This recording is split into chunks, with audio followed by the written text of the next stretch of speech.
பாரேன் இன்னைக்கு எப்படிலாம் சர்ப்ரைஸ் தராங்க.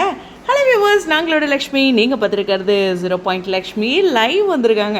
அதாவது நான் வீடியோ மேக் பண்ணி இந்த பக்கம் சைட் பிஸியாக இருந்தேன், அந்த பக்கம் லைவ் போயிருக்கு. ஸோ கண்டிப்பாக லைவில் இன்ட்ரெஸ்டிங்கான நிறைய விஷயங்கள் இருக்கும். அதில் முக்கியமாக வந்துட்டு நம்ம விக்கா லைவில் இருக்கிறதே ஃபஸ்ட்டு நமக்கு சந்தோஷம். ஆஃபீஸ் ட்ராக் பார்க்கும்போதே நல்லா பக்காவாக தெரியுது. ஸோ அதில் விஜய் காவேரி 2 பேர்த்தையும் வச்சு சூப்பராக பண்ணிகிட்ருக்காங்க. இதில் லைவ் அப்படிங்கும்போது திரும்பவுமா மறுபடியும் முதல்ல இருந்தா அப்படின்ட்டு விஜய் சொல்வார். அப்போ லைவ் நிறையா வந்திருக்கா, சரி நான் லைவ் இப்படியே யாராச்சும் ஒருத்தங்க போட்டுருவீங்க.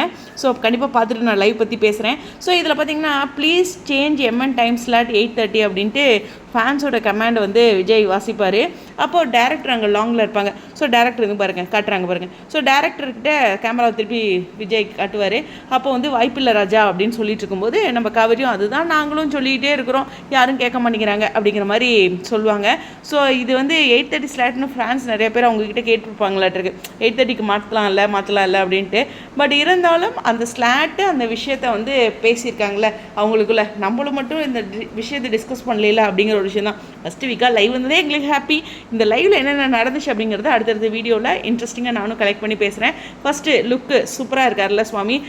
ஃபஸ்ட்டு வீடியோவில் நான் கொடுத்த ட்ரெஸ்ஸுக்கும் இதில் சுவாமியோட ட்ரெஸ்ஸும் சேஞ்ச் ஆகுது, அதையும் நோட் பண்ணிக்கோங்க. ஸோ ஒரே நாளில் நிறைய ஆஃபீஸ் ட்ராக் எடுப்பாங்களாட்டு தெரியுதே. எனிவேஸ் வெயிட் பண்ணி பார்ப்போம். ஸ்டேடியம்.